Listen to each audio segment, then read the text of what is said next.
Here's a Murray 3 horsepower snowblower. You may not normally see them like this. You'd normally see a cover like that over it, or maybe a view like this. But anyways, this one has really low compression, so what I did is I ran a compression test which came up to about 65 psi, and I poured a tiny little bit of oil in the cylinder and ran a compression test again. What the oil does is it actually helps seal off a little bit where it may be leaking. So then it got over 70 psi, it got almost up to about 80 psi with a little oil in there. So I knew that either the rings in there were bad, or the wall was scored somewhere, or possibly the head gasket was damaged. So what I did was I pulled the head off,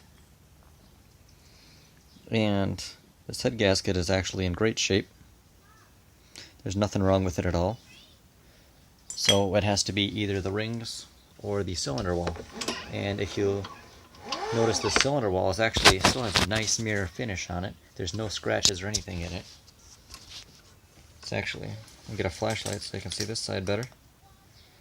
So this wall is actually in great shape, and there's not actually all that much carbon on the head. But what I can show you is when the piston comes back up, we can actually gently move it side to side. Can you hear that?